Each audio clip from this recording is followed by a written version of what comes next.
आणीबाणीविरुद्ध लढताना जेव्हा जेलमध्ये गेलो तेव्हा जेलमध्ये आम्ही निर्भय नावाचं एक साप्ताहिक आम्ही सुरू केलं. म्हणजे सुधीर जोगळेकर, मी, धरमचंद छोरडिया आणि भिकू इदाते असे 4 जण मिळून आम्ही ते तयार करायचो आणि मेहनतीने ते केल्यावर 20 पानी अंक हा सर्व बरॅकच्या दिवशी वेगवेगळ्या दिवशी वेगवेगळ्या बरॅकमध्ये जायचा. लोक सगळे तुडुंब पाहायचे, कारण 400 कैदी असायचे, ते सगळे जण निर्भय वाचायचे. म्हणजे महाडमध्ये जनसंघ नव्हता फार, पण त्यावेळेला तिथे समाजवादी, प्रजा समाजवादी, कम्युनिस्ट, काँग्रेस असे मोठे शेतकरी कामगार पक्ष असे सगळे होते आणि त्यांच्या नेत्याची प्रचंड दौरे आणि नेहमी सभा व्हायच्या. प्रत्येक सभा मी अटेंड करायचो. त्यावेळेला तर 80 साली आमची स्थिती दुर्गतीच होती. दोन्ही पक्ष, जनता पक्ष फुटलेला होता, आम्ही वेगळे झालेलो होतो. पण आणि त्यावेळेला सत्ता ही स्वप्नात सुद्धा दिसण्याचा प्रश्न नव्हता. 75ला तुरुंगात सुद्धा गेलो तो सत्याग्रह मी विद्यापीठातच केला आणि विद्यापीठामध्ये एकूण इतकी आंदोलनं केली. नमस्कार, मी प्रतिभा चंद्रन आणि तुम्ही बघत आहात नवराष्ट्राचा विशेष मुलाखतींचा कार्यक्रम. आज या कार्यक्रमासाठी आमचे विशेष अतिथी आहेत, ज्यांना तुम्ही सगळे अनेक भूमिकांमधून ओळखता. ते प्रकाशजी जावडेकर, भारतीय जनता पार्टीचे ज्येष्ठ नेते. केंद्रामध्ये 4 वेगळी महत्वाची जी खाती होती ती त्यांनी मंत्रीपद सांभाळलेली आहेत. त्यामध्ये माहिती प्रसारण पासून संसदीय कार्यमंत्री असो किंवा पर्यावरण मंत्रालय, मनुष्यबळ विकास मंत्रालय, अशी विविध खाती. आणि त्याहीपेक्षा त्यांची ओळख तुम्हा सगळ्यांना अगदी पूर्वीपासून, म्हणजे जे थेट संसदेमध्ये पोहोचण्याच्या आधीपासून ते विधान परिषदेवर होते. पदवीधर मतदारसंघाच्या मधून ते विधान परिषदेमध्ये होते. भारतीय जनता पार्टीची सगळी भूमिका कुठल्याही माध्यमांवर, विशेष करून टीव्ही चॅनल्सवर अतिशय नेमकेपणाने, प्रखरपणाने मांडणारे असे भाजपाचे प्रवक्ते म्हणून ओळख असलेले, आणि पुढे ओळख ती होत जाईल, कारण या ओळखीमध्येच आपला बराच परिचयामध्ये वेळ जाईल. जसं जसं आम्ही बोलू तशा त्या गप्पा पुढे जातील. जावडेकर साहेब, पहिली गोष्ट म्हणजे तुमच्या घरामध्ये तसं संघाचं आणि म्हणजे त्या विचारांचं वातावरण वडिलांपासून होतं. हा, म्हणजे वडील संघाचं म्हणजे मूळ हिंदू महासभेचं काम, पण ते मूळ पत्रकार होते. हो. आणि त्यामुळे आमच्यात सगळ्यात बहुश्रुतता जी आली ती त्यांच्याकडून आली. रोज मला आठवत आहे 5व्या-6व्या वर्षापासून मी रोज 2 वर्तमानपत्र वाचायचो आणि तुलना करायचो आणि बातम्या लक्षात राहणं माझा आवडीचा खेळ त्यावेळेला होता. मग पुढे मी महाडला गेलो, तिथे शिकताना सुद्धा 4 वेगवेगळ्या घरी जाऊन एक वर्तमानपत्र वाचायचो. त्यामुळे असं वाचनाचं आणि सगळ्या व्याख्यानमाला, म्हणजे महाडमध्ये जनसंघ नव्हता फार, पण त्यावेळेला तिथे समाजवादी, प्रजा समाजवादी, कम्युनिस्ट, काँग्रेस असे मोठे शेतकरी कामगार पक्ष असे सगळे होते आणि त्यांच्या नेत्याची प्रचंड दौरे आणि नेहमी सभा व्हायच्या. प्रत्येक सभा मी अटेंड करायचो शाळेमध्ये असल्यापासून. आणि त्यामुळे मला राजकारणातली परिभाषा सुद्धा आणि राजकारणातलं, कारण मूळ आवड असल्यामुळे सगळ्या बातम्यांचा पाठपुरावा, अन्वयार्थ आणि त्याच्यावरची प्रतिक्रिया असं मला एका अर्थाने मी नेहमी द्यायला लागलो आणि त्याचं मला नेहमीच आनंद वाटतो, कारण मला तो माझा मूळ स्वभाव आहे. मग वडील पत्रकार असल्यामुळे वृत्तपत्राच्या कार्यालयाशी पण संबंध आला असेल, कारण तेव्हा ते कुतूहल असतं जाण्या. मी तर वडिलांबरोबर जायचो, 2-3 गोष्टी त्यांच्याकडून शिकलो. वडिलांबरोबर मी जायचो लहानपणी शाळेत असताना सुद्धा, आणि तिथे जाऊन आधी केसरीमध्ये ते PTI वर, क्रीडवर येणारं बातम्या कडकट्ट करून येणार ते पाहायचं. नंतर त्यावेळेला खेळे जुळणी होती, नंतर मोनोटाईप सुरू झालं. असं सगळ्या संक्रमणाच्या अवस्था, रोटरी मशीन आलं तर केसरीतल्या सगळ्या संक्रमणावस्था मी पाहिल्या. त्या माझ्या मनावर होत्याच. आणि कशी बातमी गोळा करतात, कसे फोन करतात, कसं एडिट करतात, असं मला लहानपणापासून हे माझा आवड होती एका अर्थाने, आणि मी ते करायचो. त्यामुळे मला त्या अर्थाने एक नेट प्रॅक्टिस म्हणतात तशी ती झाली आपोआपच. आणि कॉलेजला असतानाही मी एक निनाद म्हणून आम्ही पाक्षिक काढायचो. आधी हस्तलिखित काढायचो, नंतर छापील काढायला लागलो. आणि आमचे प्रिन्सिपॉल साहित्यिकच होते, शवा चिरमुले, त्याने आम्हाला परवानगी दिली आणि आम्ही ते काढायचो. नंतर आम्ही आणीबाणी विरुद्ध लढताना जेव्हा जेलमध्ये गेलो तेव्हा जेलमध्ये आम्ही निर्भय नावाचं एक साप्ताहिक आम्ही सुरू केलं. म्हणजे सुधीर जोगळेकर, मी, धरमचंद छोरडिया आणि भिकू इदाते असे 4 जण मिळून आम्ही ते तयार करायचो. आणि मेहनतीने ते केल्यावर 20 पानी अंक हा सर्व बरॅकच्या दिवशी वेगवेगळ्या बरॅकमध्ये जायचा. लोक सगळे तुडुंब पाहायचे, कारण 400 कैदी असायचे, ते सगळे जण निर्भय वाचायचे. तेव्हा तेही एक मोठं, त्यामुळे ही माझ्या अंगामध्ये, रक्तामध्ये, आणि वडील इतके वर्ष पत्रकार असल्यामुळे ते माझा कायम एक आवडीचं क्षेत्र होतं आणि मी ते जवळून पाहिलं. पण मग तुम्ही लहानपणी विचार काय करायचा, म्हणजे मोठं झाल्यावर मला काय व्हायचं, मोठं झाल्यावर माहिती प्रसारण खातं तुमच्याकडे येईल असं कधी बघितलं?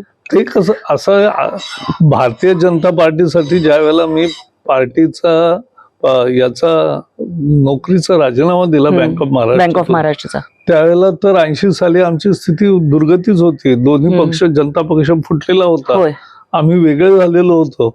पण आणि त्यावेळेला सत्ता ही स्वप्नात सुद्धा दिसण्याचा प्रश्न नव्हता. पण आपल्याला आवडतं त्या ध्येयासाठी काम करत राहणं. कारण आणीबाणीचा लढा जेव्हा केला तेव्हा एका अर्थाने मी निर्णय घेतला होता की आपली नोकरी जाईल, आणि गेली तरी सुद्धा आपण करायचं काम. सार्वजनिक काम करणं हा माझा पहिल्यापासून ठरलेला भाग होता. लहानपणापासून मला गरिबांची दुःख सहन व्हायची नाहीत, मला अन्याय कुणावर झालेला सहन व्हायचं नाही, तर त्यासाठी काहीतरी करत राहिलं पाहिजे असं, आणि निर्णय सार्वजनिक उपक्रम करायचो. त्या सगळ्याचा परिणाम म्हणजे मी ज्या वेळेला राजकारणात आलो त्यावेळेला आम्ही बँकेची नोकरी सोडून कार्यकर्ता म्हणून युवा मोर्चाची महाराष्ट्रामध्ये बांधणी करण्याची माझ्यावर जबाबदारी दिली. आणि मी महाराष्ट्राचा सरचिटणीस होतो त्यावेळेला, आणि त्याच्याद्वारे संबंध महाराष्ट्रावर मी एसटीनीच फिरलोय. 80 ते 90 फार तर सेकंड स्लीपर किंवा एसटी असं जायचो. पण माझ्यावर कंडक्टर, ड्रायव्हर सुद्धा प्रेम करायचे, त्यामुळे ते माझ्यासाठी 1, 2, 3 खुर्ची हे खाली ठेवायचे सीट, आणि मी त्याच्यावर झोपायचो सरळ. आणि असं आम्ही केला प्रवास आणि मस्ती केली. परिषदेचंही काम केलं, विद्यार्थी परिषद? हा, विद्यार्थी परिषदेचं 70 ते 80 बँकेत असतानाच विद्यार्थी परिषदेचंही काम केलं. कारण विद्यार्थी परिषद मी 67-68 पासूनच 69 पासून सुरू झालं, आणि विद्यार्थी परिषदेत प्रदेश सहमंत्री होतो. आणि विद्यार्थी परिषदेत आम्ही सगळी आंदोलनं केली. त्याच वेळेला मी सिनेट मेंबर झालो, आणि 75ला तुरुंगात सुद्धा गेलो. तो सत्याग्रह मी विद्यापीठातच केला, आणि विद्यापीठामध्ये एकूण इतकी आंदोलनं केली, त्यामुळे मला नेहमी विद्यापीठाविषयीचं माझं एक म्हणजे शिक्षणाचाही माझा, म्हणजे विद्यार्थी परिषद म्हणून सुद्धा, नंतर पदवीधर म्हणून सिनेटमध्ये 12 वर्ष होतो, त्यानंतर 12 वर्ष पदवीधर आमदार होतो. आणि माझा शिक्षण हा आवडीचा विषय होताच, त्यामुळे मला सुदैवाने मोदीजींना कसं असते माहिती मला माहित नाही, पण त्यांनी मला आवडीचेच विभाग हे दिले. पर्यावरण सुद्धा माझी आवड होती. मी 10-12 वर्ष आपली एक global legislators organisation for balanced emission अशी एक संस्था आहे, जगातले खासदार त्या संस्थेमध्ये आहेत. त्याचा मी देशाचा इंडियाचा चॅप्टरचा अध्यक्ष होतो. आणि संबंध जगभर या ज्या कॉन्फरन्स ऑफ पार्टीज, म्हणजे दरवर्षी जी वार्षिक परिषद भरते, त्या परिषदेला मी 8-10 वर्ष सातत्याने जातच होतो. त्यामुळे मला या सगळ्या विषयातली माहिती होती, आवड होती आणि काम करायचा हा माझा निर्णय पक्का होता. आता यश येईल की नाही हा जो तुम्ही मुद्दा म्हटला, हा आम्ही कधी गृहीत नाही धरला. रणजीचा खेळाडू असतो, तो खेळाडू आता समजा एखाद्या राज्याने ज्यांनी एकदाही ट्रॉफी मिळवली नाही, त्याचं काय आयुष्य वाया गेलं का हो? तोच आपण चांगली बॅटिंग करतो की नाही, चांगली बॉलिंग करतो की नाही, चांगली फिल्डिंग करतो की नाही, आणि ती रोज इम्प्रूव्ह करायची, एवढंच आपलं काम असतं. ते करत राहायचं. बाकी सत्ता येईल, जाईल, राहील, त्यात तुम्ही असाल नसाल जे असेल ते, पण ती स्वीकारायची मनाची मूळ तयारी असते, तेव्हाच तुम्हाला हे करता येतं. तो सातत्याने काळ म्हणजे काँग्रेसचा नेहमी प्रभाव राहिलेला आहे आणि सत्तेमध्ये कायम काँग्रेस असंच एक चित्र होतं. ते आणीबाणीनंतर त्याला छेद गेला, परंतु तेही सरकार टिकू शकलं नाही. नंतर वाजपेयीजींचं सरकार आलं. या मधल्या काळामध्ये म्हणजे जेल तुरुंगामध्ये होतात तिथे खास करून जे सहकारी भेटले असतील, हे त्यांचे दूरपर्यंत म्हणजे खूप कायम संबंध राहिले असे कोण कोण आहेत? जेलमध्ये सर्व पक्षांचे लोक होते आणि आम्ही सर्व पक्षांचे आमचे मित्र होते. सगळ्यांचे इंडिव्हिज्युअल संबंध तयार होतात आणि आम्ही त्यावेळेला 25शीतले तरुण होतो, त्यामुळे आम्ही जाऊन त्या ठिकाणी अनेक उपक्रम करायचो. म्हणजे व्याख्यानमाला आयोजित करायच्या, सर्व पक्षाच्या लोकांना बोलवायचं, वेगवेगळ्या, कधी परिसंवाद करवायचे. तर हे करत असताना माझ्या मनात अशी कधी ही भावना नाही अमुक आहे तमुक आहे. सगळ्यांशी माझे संबंध चांगलेच राहिले. म्हणजे मला ज्या वेळेला ऑपरेशनला माझं हार्टचं ऑपरेशन तिथे लक्षात आलं हार्टमध्ये डिफेक्ट आहे, होल इन द हार्ट, तर ते त्यावेळेला लक्षात आल्यावर त्याचं ऑपरेशन करायचं ठरलं. मग ते पुणे औंध हॉस्पिटल, सरकारी हॉस्पिटलमध्येच केलं पाहिजे. तर तेव्हा माझ्याकडे अहिल्याताई रांगणेकर, मृणाल गोरे, जयवंतीबेन मेहता, हंसाबेन राजला या सगळ्या जणी नियमितपणे ससूनला भेटायच्या. आणि भेटल्यानंतर जेव्हा मी हॉस्पिटलला निघालो की नंतर त्या येऊ शकणार नव्हत्या त्या हॉस्पिटलला, त्यावेळेला त्यांच्या आणि माझ्या दोघांच्या डोळ्यात पाणी होतं. तर हे नातं असतं आणि इंडिव्हिज्युअल नातं तसंच राहिलं आमचं. मग तुम्ही पदवीधर मतदारसंघातून विधान परिषदेमध्ये गेलात, तर पहिल्यांदा सदनामध्ये जेव्हा पाऊल ठेवलं, तर मला एक माहिती आहे की जो विरोधी विचारातला असतो त्याच्यामध्ये वक्तृत्व हे नेहमी येत असतं, एक चळवळी स्वभाव, आंदोलनं. हे पहिल्यांदा तिथे गेलात तेव्हा पहिलं भाषण आठवतं का? हो, भाषण आठवतात. पहिलं म्हणजे जयंतराव टिळकच सभापती होते. केसरीशी तसा तुमचा जुना केसरीमध्ये मी त्यांच्या घरी नेहमी जायचोच, आमची भेट व्हायचीच. त्यामुळे त्यांना म्हटलं, हेडमास्तर मी तुमच्या वर्गात दाखल झालोय. आणि ते अतिशय प्रेमाने वागवायचे, संधी द्यायचे आणि आम्ही सगळ्या विषयावर. तोपर्यंत काय झालं, राजकारणात कोणी अचानक एकदम तयार होत नाही. 10 वर्ष मी युवा मोर्चाचं काम केलं होतं, 10 वर्ष मी आधी विद्यार्थी परिषदेचं काम केलं होतं, बँकेमध्ये सगळ्या प्रकारच्या जबाबदाऱ्या सांभाळल्या होत्या, आदिवासीमध्ये काम केलं होतं. या सगळ्यामुळे तुम्ही आणि मी ग्रामीण भागातला होतो, त्यामुळे मला ग्रामीण महाराष्ट्र माहित आहे. आणि ते असल्यामुळे त्या तयारीवरच तुम्ही, आणि मी लहानपणापासून 3री पासून मी भाषण करतोय, मला आठवत आहे. आणि मला कधीच भाषणाची भीतीही वाटली नाही आणि नीट तयारी करायची आणि बोलायचं. तर हा खाक्या लहानपणापासून तयार झाल्यामुळे मला आपले लोकांचे प्रश्न मांडण्यासाठीच आपण आलोय. त्यामुळे ते पदवीधर आमदार झाल्यावरही मी पहिलं, आता अगदी नेमकं पहिलं भाषण कुठलं झालं असं मला नाही आठवता येणार, पण रोज उपस्थित राहणं, सबंध वेळ उपस्थित राहणं, सगळ्यांची भाषणं ऐकणं, सगळ्या चर्चांमध्ये रस घेणं, विषय समजून घेणं, त्यानिमित्ताने काही विषय जो आपल्याला माहीत नव्हता तो नीट पुन्हा जाऊन अभ्यास करून समजून घ्यायचा आणि आपली वेळ आहे त्यावेळेला बोलायचं, प्रश्न विचारायचे, लक्षवेधी विचारायच्या, सगळे आयुध जेवढी आहेत ती सगळी वापरायची, असं आम्ही करायचो. आणि तेच मी पुढे, मग मला एक तिसऱ्यांदा निवडणुकीमध्ये दोनदा जिंकलो, तिसऱ्यांदा थोडक्या मतांसाठी पडलो. मग मला व्यंकय्याजीने विचारलं की अरे दिल्लीमध्ये कोणी प्रवक्ता आता नाहीये, हेडक्वार्टर प्रवक्ता म्हणून होशील का? मी हो म्हटलो आणि 2003ला मी गेलो. मग पुढची 22 वर्ष मी 21 वर्ष ही मी दिल्लीमध्येच होतो. तिथेही आपण सगळे पत्रकार भेटायचे, त्यामुळे मी रोज या संपर्कात होतो. सगळे विषयाचा अभ्यास ऑटोमॅटिक व्हायचा आणि त्यामुळे राज्यसभेत सुद्धा आणि विधानसभेत सुद्धा, विधान परिषदेत चांगली भाषणं, चांगले विषय आणि त्याचं नीट अभ्यास, नीटनेटका अभ्यास. आणि पक्षामधली जबाबदारी असल्यामुळे सगळीकडे पक्षात जाणं, तिथल्या अभ्यास वर्गापासून तिथल्या जाहीर सभांपासून सगळ्या विषयामध्ये एक पारंगतता येते. म्हणजे मला राजकारणात कोणीतरी नशिबाने आलं असं काही आमचं झालं नाही. ना जातीचं बळ, ना पैशाचं बळ, ना पार्श्वभूमी, आणि कुठलीही लिगसी नाही. असं असताना सुद्धा भारतीय जनता पार्टी एकच पार्टी अशी आहे की जिथे त्याला राईज होता येतं.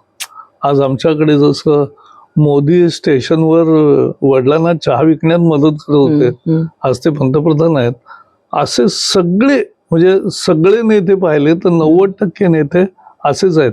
राजनाथ सिंग युवा मोर्चाचे अध्यक्ष होते आणि मी सरचिटणीस होतो ऑल इंडियाचा. त्यावेळेला राजनाथ सिंग सुद्धा असे शिकवून सामान्य घरातून आलेले, प्राध्यापक झालेले आणि नंतर राजकारणात आलेले असेच होते. आणि अशी खूप this is pride of BJP. Correct. मग नंतर देशामध्ये एकंदरच आपण बघितलं, वाजपेयीजींचं सरकार असो की त्यानंतरची सुद्धा सरकार असो, ही आघाड्यांची सरकार होती. 2014 मध्ये पहिल्यांदा असं ते मोडलं. मला आठवतं की ती परंपरा खंडित झाली आणि भारतीय जनता पार्टीला निर्विवाद बहुमत स्वतःच्या बळावर मिळालं. अर्थात एनडीए होतच, पण तरी सुद्धा कधी असं वाटलं होतं का की भारतीय जनता पार्टी, कारण तुम्ही सगळा संघर्षाचाच काळ बघितलेला. आम्ही दोन खासदारांपासून, होय 84ला, होय 80ला आमचे असेच 20-25 खासदार होते आणि तिथून 2 खासदार झाले. तेव्हा अनेकांना निराशा आली होती, पण आम्हाला आमचं एक झिंग असते तशी असते आणि त्या झिंगेमुळे आम्ही तसंच जायचं. म्हणजे आम्हाला वेगळी नशा करावी लागली नाही, आमची हीच नशा होती. आणि त्यामुळे चांगलं चळवळी बांधल्या. उलट त्यावेळेला युवा मोर्चा जास्त ऍक्टिव्ह केला. देशभर बेरोजगारांचे प्रश्न घेऊन आम्ही लढलो. असं सगळं केलं आणि त्यामुळे अटलजींची जेव्हा सत्ता आली 96ला, तो क्षण विसरू शकत नाही की we were the single largest party with 161 seats. आणि ते झालं, पण ते अर्थात 13 दिवसात पडलं, कारण कोणी एकही पक्ष आमच्या बरोबर आला नाही. पुढच्या 2 वर्षात आमच्या पक्ष नेतृत्वाने एवढी मेहनत केली, जो ज्या चॅप्टरवर फार कोणी लिहिलं नाही. म्हणजे सगळ्या पक्षांना आणखी स्नेहबंध घट्ट करून की सगळे आमच्या बरोबर येऊ शकतात, या स्थितीला चर्चा करून आपण आणलं. आणि त्यामध्ये मग 98ला 181 आले, 182, आणि मग 182 पुन्हा 99लाही आले. आणि मग तोपर्यंत एनडीए झालं होतं. काही जणांनी आणखी पाठिंबा दिला आणि 99ला तर एनडीएला पूर्ण बहुमत मिळालं, कारण एनडीए निवडणुकीपूर्वीच भरभक्कम झाला होता. 2014 साली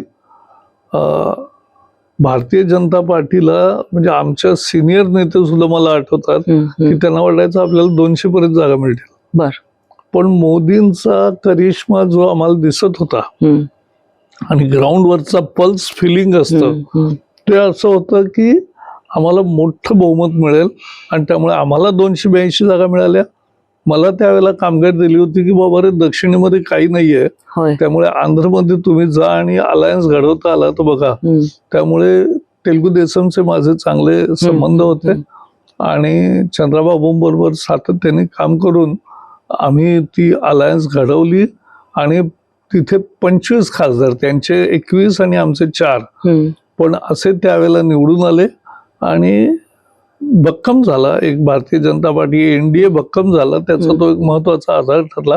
आताही तेलुगू देसम आमच्या बरोबर आहे, JDU आमच्या बरोबर आहे, पण सगळे अनेक पक्ष आहेत. एकेकाळी TMC पासून सगळेच जण आमच्या बरोबर होते. AIDMK होतं, एकदा DMK होतं, असे सगळे पक्ष होते. तर आमची हीच कल्पना आहे की देशाचा नेशन फर्स्ट पार्टी आहे आमची, त्यामुळे देशासाठी सगळं काही आणि देश हिताचं जे असेल तेच करायचं आणि त्यामध्ये सगळ्यांना विश्वासात घ्यायचं आणि मग कोणीतरी विरोध केला तर जे ज्याला जसं उत्तर द्यायला पाहिजे तसं देतो. जेव्हा 2014ला सरकार आलं, पूर्ण बहुमताने सरकार आलं, तुम्हालाही राज्यसभेत जाण्याची संधी मिळाली आणि मंत्रिपद, महत्वाची मंत्रिपद मिळाली. कशी तुमच्या इथे म्हणजे पद्धत असते, काय नेमकं होतं, कोण कळवतं? त्याच्यात एक स्टोरी आहे, बर ती महत्वाची आहे. 14 साली माझी टर्म संपली राज्यसभेची, पहिली मी 8 ते 14 6 वर्ष होतो आणि 14 साली माझी टर्म संपल्यावर महाराष्ट्रातल्या राजकीय परिस्थितीमुळे आणि मी ऑल इंडियात काम करत होतो, त्यामुळे महाराष्ट्र म्हटलं की आम्हाला आता रामदास आठवले इथे वोट ऍडिशन होते, त्यामुळे त्यांना केलं आणि मला त्यावेळेला तिकीट दिलं नाही. तर ते म्हटले ते ऑल इंडियामध्ये काम करतात, त्यांना कुठल्याही सरप्लस राज्यातून द्या. पण ते नाही झालं. तर माझ्या मिसेसनी तर तीही सत्याग्रहात होती, तीही लढणारीच कार्यकर्ती आहे, त्यामुळे आम्ही आमचं सामान आवरून तयार ठेवलं होतं की मी तेलुगू देसम बरोबरची युती करून येऊन सगळं निवडणूक संपली की आपण जायचं. आणि मग आम्ही शेवट असं ठरवलं की आता पंतप्रधान नरेंद्र मोदीच होत आहेत, तर त्यांचा शपथविधी पाहायचा. तर पियुष गोयल माझ्याकडे आले आणि म्हणाले की अरे ते राष्ट्रपती भवनला एवढं सगळं जमत नाहीये, तर आपण जरा मदत करू. मग आमची दोघांची ऑफिस त्यासाठी लागली आणि मी प्राचीला कळवलं की तू निश्चित ये, कारण मी दुसऱ्या रांगेतले अगदी मोदी जिथे शपथ घेणार आहेत त्याच्या समोरचे दुसऱ्या रांगेतले पास आपण घेतलेले आहेत, असं मी सांगितलं. रात्री शांतपणे आम्ही एक पिक्चर पाहिला. कुठला पिक्चर? माझे मित्र, आता मला आठवत नाही कुठला पार्ट नाही, आंधी होता कुठला तरी होता, पण there was one good movie which we saw. आणि ते पाहिल्यावर मग सकाळी अचानक 6:30ला मोदींचा फोन आला की प्रकाश आपको, बरं मोदी आहेत, त्यामुळे ते शपथ घ्यायला यायचं असं आधी बोलत नाही. आधी ते म्हटले सकाळी 9 वाजता गुजरात भवन मध्ये नाश्त्याला यायचं आहे आणि मग संध्याकाळी शपथ घ्यायची असं त्यांनी सांगितलं. मग त्यामुळे मग त्यानंतर तसं झालं सुरू. मला त्यावेळेला आश्चर्य वाटलं, ते सांगितलं पाहिजे. मला कल्पना नव्हती. माझ्याकडे आता पर्यावरण त्या दिवशी रात्री वाटप झालं, पर्यावरण होतं, इन्फॉर्मेशन ब्रॉडकास्टिंग होतं आणि हे होतं स्वतंत्र प्रभार होता आणि राज्यमंत्री होतो पार्लमेंटरी अफेअर्स. तर हे दिल्यावर दुसऱ्या दिवशी माझं साधं 24 महादेव रोडचं घर होतं, पण देशातले सगळे उद्योगपती आले, म्हणजे सगळे उद्योगपती आले. कारण आणि म्हणजे कोणी एकही उद्योगपती मोठं ज्याचं नाव घ्यावं तो आला नाही असं नव्हतं. सगळे मलाच कळत ना की आपला काही रोजचा संबंध नाही आणि हे सगळे आले प्रेमाने. काय झालंय तर त्यांना जयंती नटराजन आणि एकूण काँग्रेसच्या काळामध्ये जेवढा त्रास झाला पर्यावरणामुळे, देशाची प्रगती अडकली, ती त्यांना माझ्यात असं होप दिसली असावी मला वाटतं की आता काहीतरी सुचारू आणि नीट होईल. आणि त्याप्रमाणे मग आम्ही केलं ते आणि त्यामुळे सगळे आले होते आणि इतकं चांगलं काम आम्ही केलं. ऑनलाईन पासून सगळे बदल एवढे केले, ट्रान्सपरन्सी आणली आणि खात्री दिली की तुमचं मेरिटचं असेल तर तुमचं काम होईलच, तुम्हाला येऊन भेटण्याची गरज नाही. त्यामुळे 19 साली माझ्याकडे पुन्हा ज्या वेळेला पर्यावरण मंत्रालय दिलं तेव्हा कोणा उद्योगपतीला माझ्या घरी येऊन हे करण्याची जरूर पडली नाही, कारण एक विश्वास आला की चांगलंच काम होईल आणि ते केलं. एकंदर सगळ्याच प्रशासकीय कामकाजामध्ये एक ज्याला ट्रान्सपरन्सी म्हणता येईल, पारदर्शकता, ती या सरकारने निश्चितच आणलेली. मग माहिती आणि प्रसारण खात्यामध्ये तुम्हाला असं कुठलं वाटलं लक्षणीय की अरे हे तुम्हाला स्वतःला भावलेलं असं की मी हे बदल केलेले हे मला भावले? नाही, माहिती आणि प्रसारण मध्ये अनेक गोष्टी करता आल्या. पहिले लोकांमधला जो गॅप होता, कारण आधी त्यांनी आरोगंट मंत्री पाहिले होते, तर त्यामुळे त्यांना सगळ्यांना भेटणारं, सगळ्यांचं ऐकणारे आणि असा मंत्री त्यांनी पाहायला मिळाला. आणि त्याचबरोबर या मीडियाच्या मध्ये विश्वासाने सुद्धा काही जिंकता येतं असा माझा नेहमी विश्वास राहिला आहे. त्यामुळे सगळ्यांशी संबंध टिकवले, वाढवले, विश्वासाचे केले. त्यामुळे कधी एखादी रिक्वेस्ट केली तर साधारणतः 99% लोकांनी ती पाळली, ऐकली. त्याच्यात कधी हे नाही केलं, मला कधी धाकधपटसा नाही दाखवायला लागला. आणि त्याच्यामध्ये मुख्यतः कोविड आलं त्या काळामध्ये. दुसऱ्यांदा जेव्हा मी झालो 19ला, तो कोविड झाल्यावर पत्रकार एक जण गेले आणि त्यांच्या घरची महिले म्हणजे पत्नीची स्थिती अगदीच वाईट होती.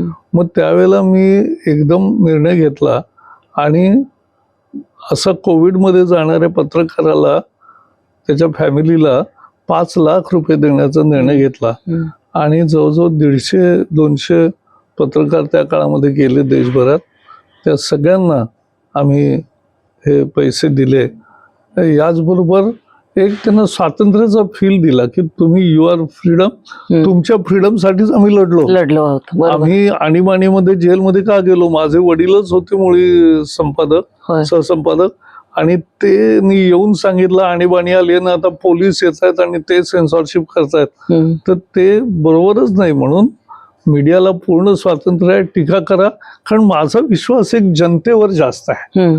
जनता तुम्ही काही लिहा, मीडियाने काही सांगू दे, त्यांना जे वाटतं, त्यांचं जे परसेप्शन असतं, त्याच परसेप्शनच्या आधारावर लोक मत देतात.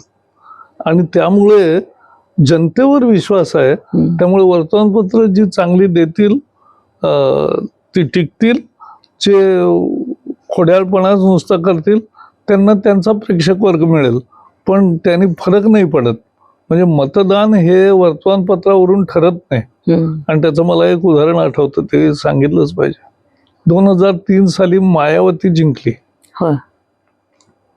मायावती जिंकल्यावर त्यांच्या पक्षात त्यावेळेला कोणी प्रवक्ता नसायचं, कोणी नेते सभा घ्यायचे नाही. तीच रोज फक्त 2 सभा घ्यायची. आणि त्यांनी सगळ्या पत्रकारांना शपथविधीनंतर जेवायला बोलवलं, घरी बोलवलं. मग पत्रकार परिषदेतलं पहिलं वाक्य मी पाहतच होतो आणि मी कधीच आयुष्यात विसरणार नाही. ती म्हटली, गेले पिछले 7-8 महीने आप सभी लोग मुलायम सिंह यादव, अमर सिंह, सोनिया गांधी, राजनाथ सिंह, कल्याण सिंह मला वाटतं त्यावेळेला हे होतं, पण राजनाथ सिंह अशी काही नावं घेतली. इन सबके प्रवास कव्हर करने में व्यस्त थे, इसलिए मैंने आपको तकलीफ देना उचित नहीं समझा. म्हणजे मीडियाचा इतका इररिलेव्हन्स हा जो मायावतीजींनी सांगितला तसा मी कधीच ऐकला नाही.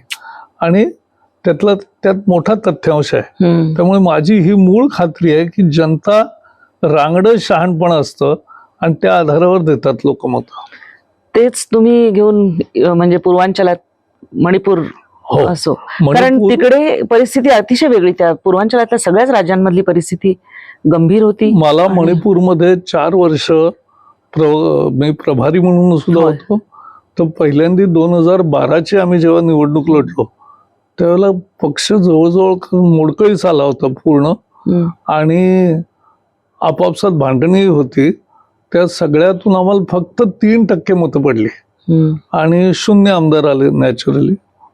नंतर 17ला निवडणुकीचा मी इन्चार्ज पुन्हा होतो आणि 17 साली एकदम वातावरण बदललेलं मला लक्षात आलं. काय झालं तर फूड सिक्युरिटीच्या अंतर्गत काँग्रेसने द्यायला सुरुवात केली ती फक्त 11 राज्यामध्ये. त्यामुळे अनेक राज्य राहिली होती.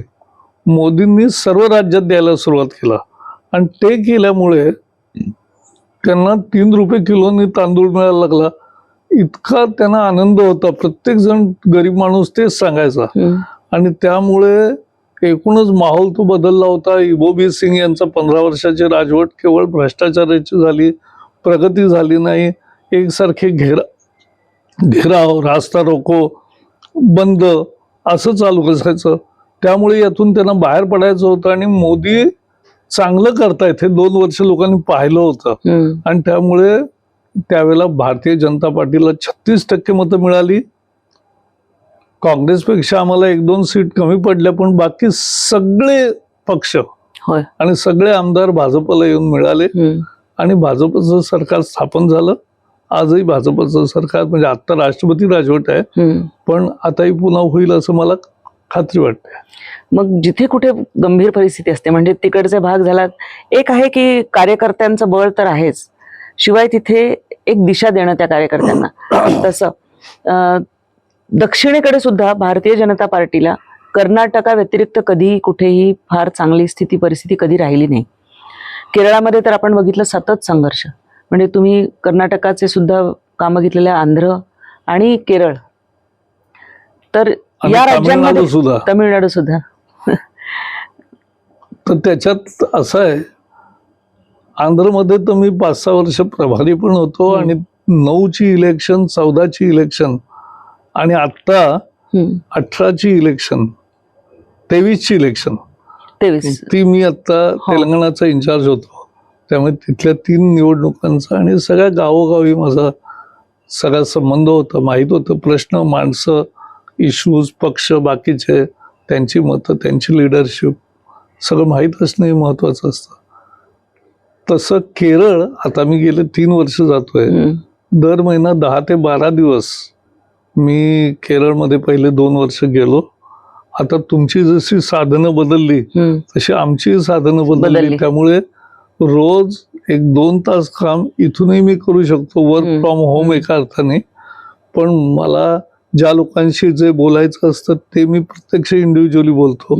जे ग्रुपमध्ये बोलायचं असतं ते ग्रुपमध्ये आम्ही एखादी व्हर्च्युअल कॉन्फरन्स VC करतो आणि मग आठवडाभर तरी जातो, म्हणजे जिथे सगळ्यांचा प्रत्यक्ष अनेक कार्यक्रम आणि वेगवेगळ्या भागाला भेट देणं असं करता येतं. तामिळनाडूमध्ये मी फक्त 2016 निवडणूक प्रमुख होतो. त्यामुळे तामिळनाडूतली राजकारण मोठंच वेगळं आहे. तिथे NDA 14ला तयार झाला होता, पण नंतर जरा मोडकळीस आला होता, कमकुवत झाला होता. तो पुन्हा बांधणं हे फार महत्वाचं काम होतं आणि ते झालं आणि त्याचा उपयोग झाला. म्हणजे आमचे आमदार नाही आले त्यावेळेला निवडून, पण शेवटी मतं आणि ती सतत प्रगती होणं, वाढणं हेही महत्वाचं होतं. आणि मग आम्ही तेलंगणा, आंध्र, कर्नाटकमध्ये गेलो. त्यावेळेला चॅलेंज आमचाच होता. पण कर्नाटकामध्ये सातत्याने काँग्रेस आणि भाजप अशी झाली, पण एक तिसरा कोण आहे JDS. आणि JDSला म्हैसूर भागामध्ये 35 ते 40 जागा मिळतात. 30 ते 40च्या जागांच्या मध्ये त्यांच्या जागा येतात आणि त्यामुळे ते किंगमेकर ठरतात. तर त्यामुळे आम्ही खूप चांगले प्लॅनिंग करून लढलो. आनंद कुमार त्यावेळेला होते, ते फार महत्वाचं रोल करायचे आणि त्या रोलमध्ये आम्हाला 112चं बहुमत असताना आम्हाला 104 जागा मिळाल्या. 8 जागा केवळ कमी पडल्या.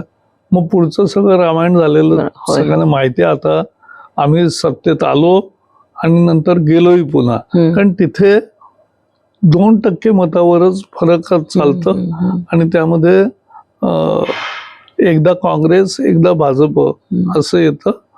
तर तसं झालं. कारण कर्नाटक, केरळ आणि तमिळनाडू ह्या निवडणुका मी जवळपास सगळ्याच वेळी कव्हर करते आणि तिथे मी बघितलं की 2020चीच मॅच तुमची म्हणजे JDS बरोबर होती आणि तिथले सगळे जे आमदार जेव्हा आले ते आंबी व्हॅलीमध्ये इथे होते. म्हणजे ऐनवेळी ज्यांनी दगा दिला असं. केरळमध्ये यावेळी मात्र एक खासदार निवडून येणं, म्हणजे केरळातला पहिला खासदार निवडून येणं सुरेश गोपी फार मोठा आहे. आणि केवळ एक नाही, खरं म्हणजे आमचे 3 खासदारच आले असते, कारण मुरलीधरन आणि राजीव चंद्रशेखर हे केवळ 15-15 हजार मतांनी पडले, 15-17 हजार मतांनी. त्यामुळे हे थोडासा आणखी कौल मिळाला असता. पण आता तिथे खूप मूळ बदल होतोय. जसं तिथे ख्रिश्चन आणि मुसलमान हे पूर्वी सगळे युडीएफला मतं द्यायचे, युडीएफ एलडीएफ तसं, आणि एलडीएफला म्हणजे तिथे कम्युनिस्ट पार्टी हिंदू पार्टी असं अडचण झाली. कारण जो ओबीसी समाज आहे इळवा, तो इळवा समुदाय हा कम्युनिस्टांना मतं देणारी मतपेढी होती.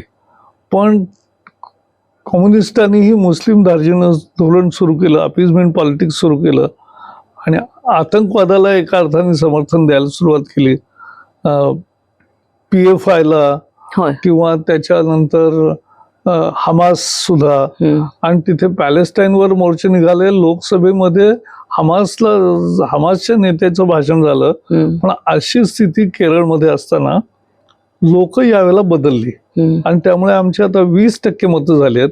ख्रिश्चन सुद्धा तिथल्या अनेक प्रश्नांमुळे आता त्यांना कळून आलंय की राहुल गांधी प्रधानमंत्री होऊ शकत नाहीत, त्यामुळे प्रधानमंत्री मोदीच आहेत, तिसऱ्यांदा आहेत, आणि आपण मत न देता आलो. त्यामुळे केरळमध्ये एक भावना आहे की अरे आपल्याशिवाय सुद्धा मोदी प्रधानमंत्री बनतात, तर आता आपण मतं त्यांना देऊ. आणि म्हणून हे खरे 3 खासदार झाले असते. पण यावेळेला तर विधानसभा आहे लगेच पुढच्या वर्षी, त्यावेळेला आम्ही खूप चांगले सिक्सर मारू जोरदार, याचा मला विश्वास आहे. एकंदर जी परिस्थिती आपण बघितली, 2 वेळा निर्विवाद बहुमत 2014ला भारतीय जनता पार्टीला एकट्या यायला, नंतर 19ला त्याहून अधिक जागा म्हणजे 303 वगैरे जागा आल्या. यावेळी एक नॅरेटिव्ह चालला संविधान बदलाचा आणि त्याचा फटका निश्चित बसला. पण महाराष्ट्रापुरतं जर बोलायचं झालं तर महाराष्ट्रामध्ये तो बदलला, म्हणजे तो ट्रेंड लोकसभेचा हरियाणामध्ये झालं होतं, ते एकदम पूर्ण बहुमत मिळालं, एकदम पूर्ण बहुमत मिळालं. दिल्लीमध्ये वेगळी परिस्थिती, दिल्लीमध्ये आमचे खासदार येतात, पण खासदार आल्यानंतर यावेळेला विधानसभाही आली आणि आता महानगरपालिकाही आमच्या ताब्यात आली. त्यामुळे मोदींचं सुशासन आणि तिसरी टर्म ही लोकांना जादू करून गेली की खरोखर देशासाठी राबणारा 24 तास काम करणारा हा एक संन्यस्त कर्मयोगी आहे. आणि ते मोदींचं रूप लोकांना फार आवडतं. आणि म्हणून लोक मोदींच्या मागे, एखाद्या विषयावर त्यांचा मतभेदही असेल, एखाद्या विषय त्यांना पसंत नाही येणार निर्णय, पण तो ते सांगता येईल, पण शेवटी मत मोदींनाच द्यायचं, कारण देशाचा विकास तेच घडवतील याची लोकांना खात्री आहे. आणि म्हणून हे जे झाला, एका अर्थाने एक अपघात झाला 24च्या लोकसभा निवडणुकीमध्ये. एक तर थोडं ऑपोजिशन युनिटी, त्याचा एक फायदा होतो. म्हणजे मतांमध्ये फरक नाही आहे. आमची 24ला मतं नाही कमी झाली, बस 2-4 कोटी मतं कमी झाली असं नाही झालं, उलट थोडी वाढली. पण मतं जरी तेवढीच पडली तरी बाकीची जी विखुरलेली मतं होती त्यातली मोठ्या प्रमाणावर एकत्र झाली आणि त्याचा परिणाम झाला. हाच त्याचा खरा अर्थ आहे. देशाचं चित्र जर आपण बघितलं तर पहलगाम नंतर ऑपरेशन सिंदूर, आणि ऑपरेशन सिंदूर नंतर जो एक सरकारने निर्णय घेतला की सर्वपक्षीय खासदार, आणि त्यातली जी निवड होती, म्हणजे आमच्या घरी आम्ही जेव्हा पहिली यादी आली त्यानंतर जेव्हा म्हणायचो की अरे ह्याच्यामध्ये प्रियांका चतुर्वेदी असले, ओवेसी असले पाहिजेत, किंवा डीएमकेचं कोण असेल, टीएमसीचं कोण असेल याच्याबद्दल खास उत्सुकता होती की कोण असेल, सगळे होते. तर यांनी एक वेगळं एक सौहार्द जे एक असायला हवं ते निर्माण झालंय का, आणि त्याचा दुर्गामी परिणाम कसा बघता तुम्ही? असं आहे, राहुल गांधी वगळता सगळ्यांमध्ये सौहार्द आहे, देश एक आहे याविषयी त्यांचा पक्का विश्वास आहे. आणि आत्ताही त्यांच्या ठिकठिकाणी मुलाखती होत आहेत, जे नेते होते, तर प्रियंका चतुर्वेदी पासून शशी थरूर पासून सगळेजण देशाचा पक्ष भारतात आल्यावर सुद्धा मजबूतीने मांडतायत, कारण आपलं बरोबर आहे याची त्यांना खात्री आहे. दुर्दैवाने आता काँग्रेस पुढे प्रश्नच आहे की एक लीडर असा आहे की जो कुठला, म्हणजे सामान्य जनतेला जे वाटतं ते त्यांनी वेगळीच लाईन धरलेली आहे. आणि ती लाईन एका अर्थाने अतिरेकी आहे, एका अर्थाने ती वोक संप्रदायाची आहे, आणि ती पाकिस्तानची लाईन आहे. म्हणजे राहुल गांधींना सध्या सगळ्यात जास्त प्रसिद्धी पाकिस्तानमध्ये मिळते. त्यांची भाषणं रोज कोट होतात आणि ती भाषणं संसदेत सुद्धा सांगितली जातात. तर असं आहे, काँग्रेसला विचारावं लागेल. पण सलमान खुर्शीद नंतर मनीष तिवारी, सगळ्याच जणांनी उत्तम काम केलं. आनंद शर्मा आणि सगळ्यांनी OIC म्हणजे इतकं चांगले कामं केली. आणि हीच भारताची खरी परंपरा आहे, हीच लोकशाही आहे. आपण देशाबद्दल बोलतो आहोत, राज्याबद्दल थोडंसं बोललं पाहिजे. कारण गेल्या म्हणजे 19 ते आता या विधानसभा निवडणुकीपर्यंत जी सगळी उलथापालथ सगळी झाली. कारण महाराष्ट्रामध्ये हा पक्ष रुजवण्यासाठी, भारतीय जनता पार्टीचे सगळं रुजवण्यासाठी मुंडेजी असतील, महाजन असतील आणि बाकी सगळेच नेते मंडळी त्याच्यामध्ये आहेत, ज्यांनी खूप काम मेहनत केली, युती घडवली. मग हे असं वाटलं होतं का असं होईल? आणि जे सगळं झालं त्याच्याबद्दल तुम्हाला वैयक्तिक काय वाटतं?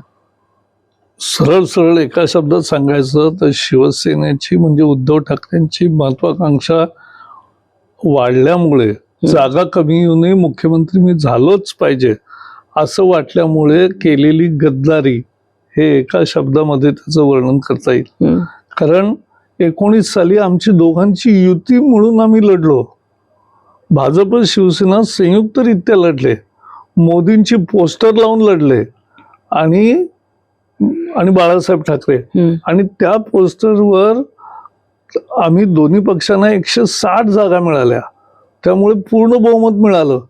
पूर्ण बहुमत मिळाल्यावर त्यातला 50 जागा ज्यांना मिळाल्या ते म्हणायला लागले की नाही आम्हाला मुख्यमंत्री करा, आणि म्हणून ते अडकलं. आता ते काँग्रेस बरोबर जातील, राष्ट्रवादी बरोबर जातील आणि सगळ्या अशा युती होऊ शकते असं फार तर काही ना कल्पना नसेल. पण एकदा माणूस असा स्वार्थी आणि जिद्दीला गेला तर त्याला गद्दारी काहीच वाटत नाही, आणि त्यामुळे ती गद्दारीचा अनुभव महाराष्ट्राने घेतला आणि यावेळेला त्याचा धडा शिकवला. 50 ज्यांचे आमदार होते त्यांचे आता 10 आमदार 20 आमदार आहेत फक्त. त्यामुळे अशी स्थिती आली. जसं शिवसेना काँग्रेस बरोबर जाईल असं कधी वाटलं नव्हतं, तसं राष्ट्रवादीला आपण बरोबर घेऊ असं वाटलं होतं का?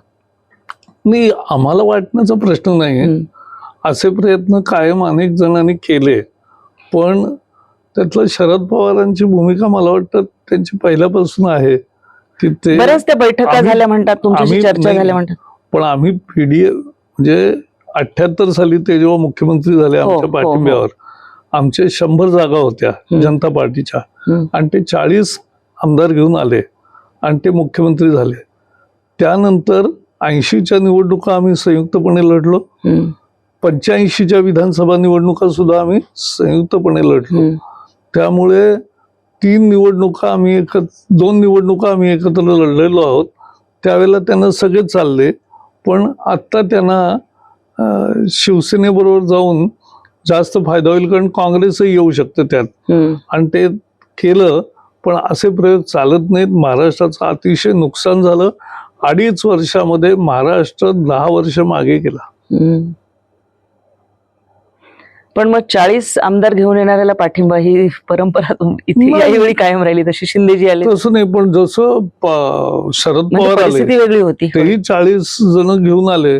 पण काँग्रेसचं राज्य घालवायचं असेल तर ही रणनीती असते. ते काही पक्षात नाही आले सगळे, ते त्यांचं आघाडीत आले. जसं NDA आहे तसं ते NDA मध्ये जॉईन झाले. मग त्याला काहीच बरं, त्याच्यात त्यांनी एकनाथ शिंदेनी भूमिका अगदी सरळ सांगितली की बाबा आपली युती होती, युती म्हणून आपण निवडून आलो किंवा युती म्हणूनच आपण राज्य करायला पाहिजे. ते न केल्यामुळे बाळासाहेबांच्या विचारांशी आपण गद्दारी करतोय, आणि म्हणून काँग्रेस बरोबर जाणं आम्हाला मान्य नाही, आणि म्हणून आम्ही भारतीय जनता पार्टीबरोबर NDAचे घटक बनतो असं त्यांनी सांगितलं. आणि ते आले, सगळ्यांचं स्वागत आहे. नंतर अजित पवारही आले. पण असं असतं, म्हणजे नैसर्गिक न्याय असतो. पवार 40 आमदार घेऊन बाहेर पडले, आता अजित पवार सुद्धा 40 आमदार घेऊन, एक वर्तुळ पूर्ण झाला आपोआप. आता चर्चा एक होते की राज ठाकरे आणि उद्धव ठाकरे एकत्र येतील का, दोघांचीही वेगळ्या माझं काही मत नाही. फारसं काही म्हणजे याचं काही राजकीय उलथापालथ होण्याचा हा मुद्दा नाही. बरं, मला दोघे जण भाषण चांगली करतात. मी त्यांना आता 30 वर्ष माझे जवळजवळ शिवसेनेबरोबरचे, बाळासाहेब असतानाही नेहमी त्यांच्याकडे जायचो. आम्ही 84 पासून संबंधात आहोत. त्यामुळे इंडिव्हिज्युअल वेगळं आणि पक्ष म्हणून त्यांचं ते एकत्र येणार का कोण कुठे जाणार या विषयात मला काही माझं मत नाही. तुम्ही इतक्या वेगवेगळ्या राज्यांमध्ये होतात, सगळ्यात कठीण कुठे वाटलं? कारण संघर्षच असतो कार्यकर्त्यासाठी. नाही, प्रत्येक ठिकाणी चॅलेंज वेगळं असतो. जसं राजस्थान आम्ही गेलो त्यावेळेला असं होतं की विधानसभेमध्ये आम्हाला 40 सुद्धा जागा मिळतील की नाही असं वाटलं, पण आम्हाला 72 जागा मिळाल्या. सगळ्यांना एकजूट करणं, सगळ्यांचं मतभेद मिटवणं आणि सगळ्यांना एका दिशेने कामाला लावणं हेच प्रभारीचं काम असतं आणि ते करण्यात मला यश आलं. आणि त्यानंतर लगेच मी लोकसभेला झालो आणि लोकसभेला आम्ही 25 पैकी 25 जागा जिंकल्या. हे कुणालाही खरं वाटलं नाही आधी की असं होईल म्हणून, पण तो रिझल्ट झाला. मोदींचा करिश्मा होताच मुख्य, पण मोदींबरोबरच टीम सुद्धा लागली, योग्य उमेदवार झाले आणि त्या सगळ्याचा परिणाम म्हणून मिळालं. त्यामुळे राजस्थानही मिळालं. केरळ नंतर इथे मर्यादा होत्या. केरळ, तामिळनाडू, कर्नाटकमध्ये जितकं आम्हाला रेटता येईल तेवढं आम्ही रेटलं आणि आलो जवळ. पण नशीब असते, प्रत्येक इलेक्शनचं एक थोडं लक असतं. त्यामुळे 5-7 जागा आम्हाला का नाही मिळाल्या तर याला उत्तर काही नाही. तुमचं इलेक्टोरल लक नव्हतं त्यावेळेला, नाही तर तेव्हाच आमचं सरकार झालं असतं.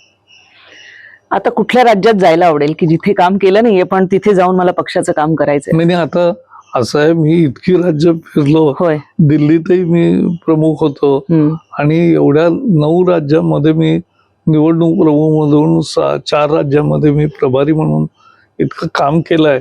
त्यामुळे आता काही वेचक चांगलं काम करावं असं मला नेहमीच वाटतं. पण आमच्याकडे असं असतं, पक्ष जे सांगेल ते आम्ही करतो काम. आणि 55 वर्ष केलंय. होय. मी 1970 पासून 71ला रामभाऊ म्हाळगी उभे होते पुण्यामध्ये, त्या निवडणुकीत मी काम केलंय. तर 71 ते 25 आता 55 वर्ष झाली आणि 55 वर्षामध्ये पक्षाने जे जे काम सांगितलं ते केलं. याही पुढे करत राहू. कुटुंबाला वेळ देता आला? खूप क्वालिटी टाइम देण्याचं एक गणित असतं. म्हणजे किती वेळ तुम्ही राहता त्यापेक्षा किती वेळ कसे क्वालिटी टाइम देता याला महत्व आहे. त्यामुळे माझा आणि मुलांचा, बायकोचा आणि माझा आणि आमचा सगळ्या कुटुंब म्हणून संबंध, संवाद कधीच कमी झाला नाही.